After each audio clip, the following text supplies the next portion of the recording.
Hello, and welcome to episode 31 of Eye-Opening Moments, where you hear stories of adversity, encounters, and perspectives.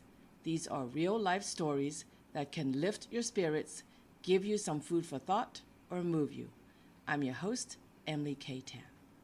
In this episode, you will hear about hitchhiking, in the police car, and most important thing for a child to learn.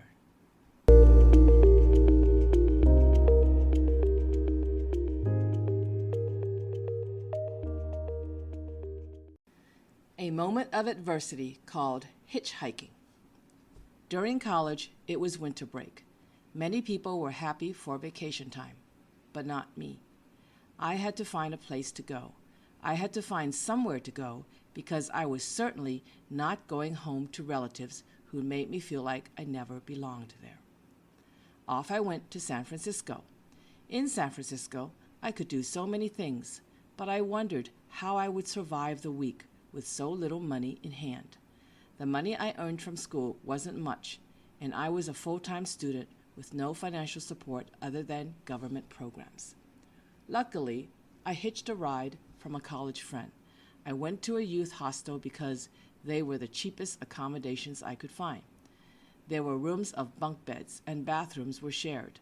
For the affordable price, I couldn't hope for a better place to stay. Roaming around the city on foot got exhausting. Tourist spots with admission fees were tempting, and smelling the aroma of sourdough bread and seafood was appetizing. But I had to refrain from spending. I had to make sure I had enough money for lodging and transportation back to school. The hostel was closed from 9 a.m. to 4 p.m., so resting there during the day was not an option. I certainly got to see every store in the Fisherman's Wharf area where many tourists visited. Fortunately, after only 2 days at the hostel, I met two ladies from Singapore. They were 30 years old. I remember this because they asked me for my age, and I was only 20 years old at the time. Since I was younger than them, they told me to hang with them and that they'd take care of me or keep me safe. They were 30, and I thought they were old then, so I thought it would be safe to hang with them. At least they must know more than me. Little did I know what an adventure there would be ahead of me. They said, "Let's go up north and explore Northern California." I said, "Sure. I have never been north of San Francisco." Then they said, "But we need a car, and we need a driver." They went walking around the hostel and found three guys with a van. They asked them about driving up north. They agreed. I thought this might not be safe. These were strangers. I didn't know the two ladies either, but they made me feel safe and told me not to worry as they would look out for me. Since I had nothing better to do, I quietly followed. One of the guys seemed to like me because he was staring at me, making me uncomfortable. One of the ladies noticed and kept him away from me. Anyway, off we went into a van. We were on the road for a couple of hours before we finally stopped for an early dinner somewhere near the woods. It was a big restaurant that looked like a huge log cabin with floor, tables, and chairs made of wood. During dinner, the guys and the ladies talked about finding a place to stay overnight. Those daring Singaporean ladies once again did the unimaginable. Not only did they find a free ride up north, but now they were on the prowl for free lodging. They walked around the restaurant asking, and amazingly, there was this older man with a fluffy gray beard who said he had a cabin in the woods and we could all stay at his place. There were 6 of us, 3 guys and 3 gals. I couldn't believe we got 3 free overnight stays. I think I was too young and naive to be afraid. I was going along with a bunch of strangers. The older man showed us around town, cooked a few meals for us, had sleeping bags for us to sleep in, and we all huddled around an old heater where pieces of wood needed to be thrown in the fire to keep the heat going. We all laid in sleeping bags on the wooden floor around the wood-burning heater and went to sleep. Strangers spending time with other strangers in the cabin was unexpectedly cozy and fun. Before I knew it, my winter vacation was over. I shared my winter vacation adventures with my friends back at school, and they were shocked. They said, "How could you hitchhike like that? How could you spend some nights in a cabin out in the woods with strangers?" Innocent me said, "Why not? It's fun." And I didn't have to pay for the transportation or the cabin stay. I wanted my friends to tell me how great it was that I managed to save some money or found ways not to spend money or spend so much money. But they were more focused on how I could risk my life traveling with strangers. That was my first time picking up people along the way to traveling. I wasn't scared because I didn't know any better, but as I recall this adventure, I can only say that I was lucky nothing terrible happened to me, and I am glad I lived to tell the story.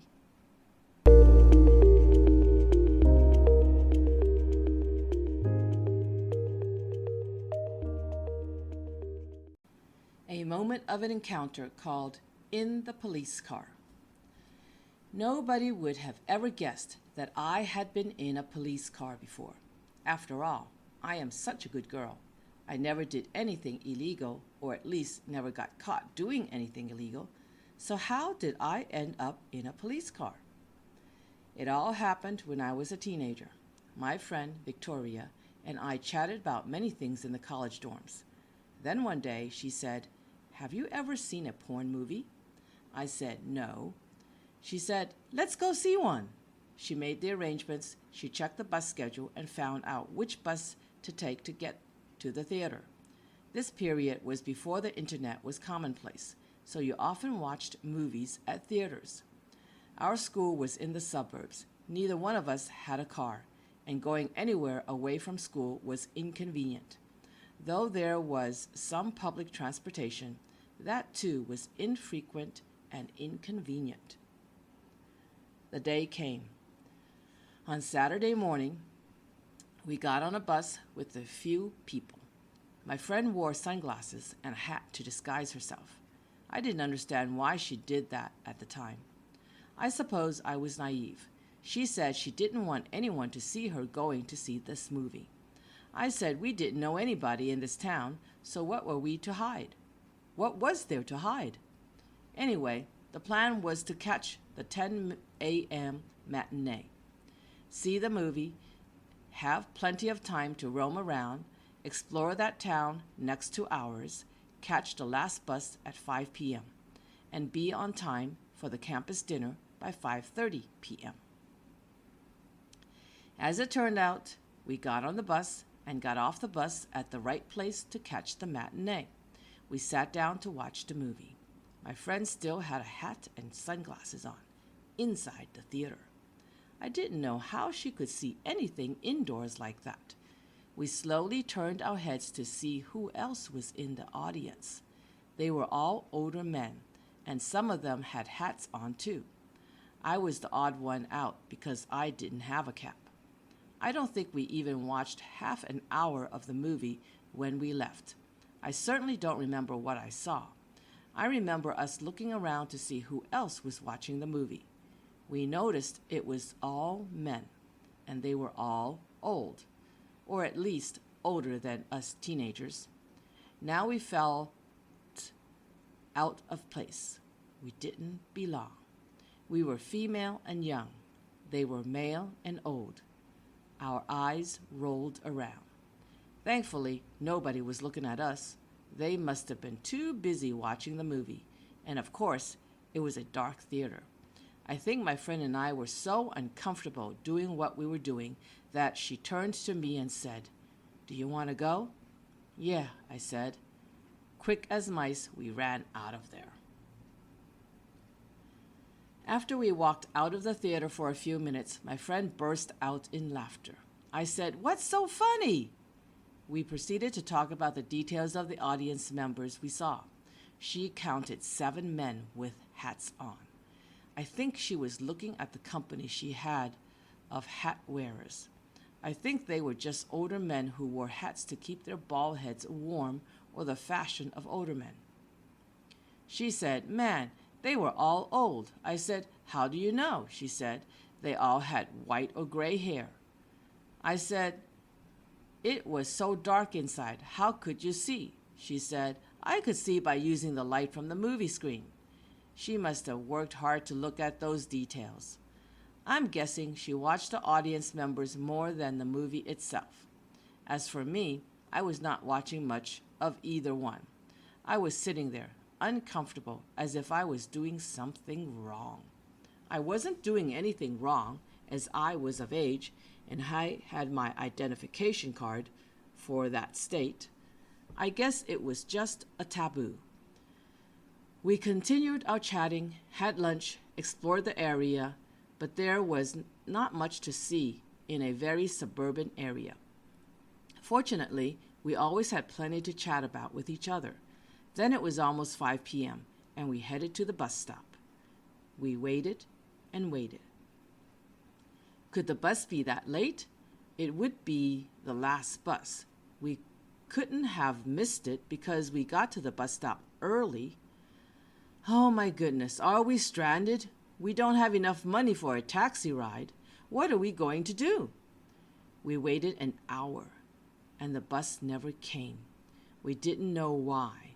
Maybe my friend got the wrong information, or the bus broke down. We didn't know. I was like a zombie. I didn't know what to do, and I couldn't think clearly to develop a solution. We were in college, had no friends with cars, didn't want anybody to know about our excursion. It would be so embarrassing if anybody knew what we did. My friend, however, had a shocking idea I could never have fathomed. She said she would call the police because the call was free, and the ride would be free, and we'd be safe.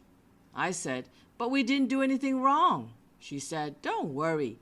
They will pick us up and give us a free ride home." She must have had some experience to know this or even think of this. Without an alternative solution to offer, I agreed. She quickly called. The police soon came, and we promptly got into the police car. As we sat in the police car, I noticed how silent it was. Nobody uttered a word. I saw the steel bars between the two policemen and us. I noticed them on the side windows, too. It almost felt like we were in jail. I felt trapped. It seemed like a long half-hour ride back to school. No one talked for that whole half hour. My eyes stared out the tinted window. I was scared. I was afraid of what I didn't know. Just being in a police car felt like I did something wrong and someone would punish me. Finally, we arrived on campus. They dropped us off right in front of the dormitory, where students go on the weekends for dinner in the 7-day-a-week full meals plan. By that time, it was after 6 p.m. It just started to get dark. Once the car stopped, I proceeded to try to get out of the vehicle and discovered that I couldn't get out. Panic quickly set in that I was trapped. Luckily, seconds later, one of the policemen came over and opened the door for me. You could only open it from the outside. This procedure was not news to my friend. She must have sat in a police car before, because she knew how things worked. I never thought to ask her. I was too busy being scared. What made the experience worse was when we got out of the car, many people entered the dorm for dinner, and my friend burst out into loud laughter. She did it again. Now I was embarrassed, and people were looking at us. That was my first and last experience in the police car. Scary, but only funny when you look back on the incident. And if you were there, it was no laughing matter, even if you committed no crime. Just thinking that I did something like a taboo left me guilt-ridden. And to be caught or getting police officers involved in the process of it all was embarrassing, but memorable encounters.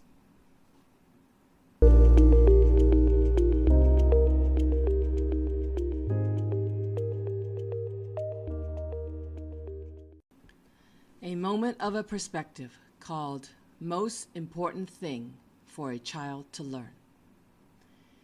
There are so many things for a child to learn, know, see, do, and experience in this world.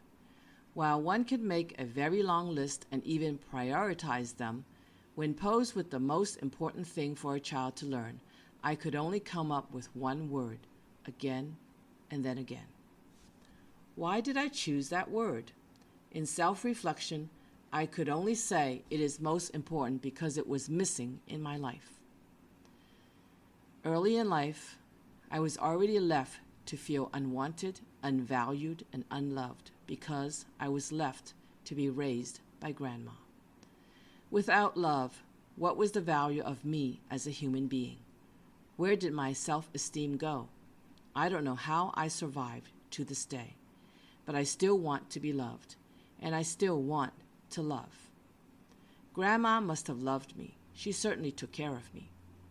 My serious boyfriends must have loved me. They proposed to me. My work boss must have loved me. She gave me so many things, time, and care. I say I must have been loved because it seemed to be so logical. But in my heart, I don't or never wholly believe that anybody loved me. Why? It was probably the impact of that first time when my mother disposed of me. But because of it all, I learned that the most important thing for a child to know is that they are lovable and worthy of love. In the most devastating breakup of my life, my heart felt like it was stabbed and gutted out. The life, the energy within me was all taken out, and I walked around like a zombie. I was dead. There was no love left in me. Without love, I was dead. Without love, I was not living like I was alive. With love, one can overcome so much more quickly. With passion, one can be motivated to do so much. With love, one can feel life so worth living. With love, one can see so much more beauty in the world. Love is so powerful. With love, a child can grow with confidence to do so much. With love, a child can feel happiness and joy. It is with love that there is joy and value in life. We need not worry about getting love from others or trying to please others because it'll be disappointing. And it is an endless journey. What then? Focus on giving love and kindness to others. That is something anybody has the power to do. And that is the satisfaction to find in life. Having traveled to Bhutan, the land of happiness, I experienced the meaning of giving freely and lovingly, as I was on the receiving end of it from strangers. Indeed, pure kindness and love can produce dividends. We need to learn from it, do it, enjoy a fulfilling life, and spread it. Simply put, the most important thing for a child to learn is love. Give love and feel loved. The most important thing we can give a child is love, or make a child feel worthy of love. With love, life is beautiful.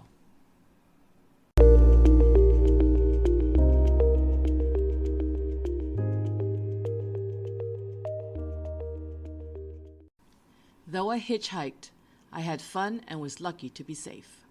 Though we were stranded, we were saved by the police with a ride home, and I got the experience of sitting in a police car.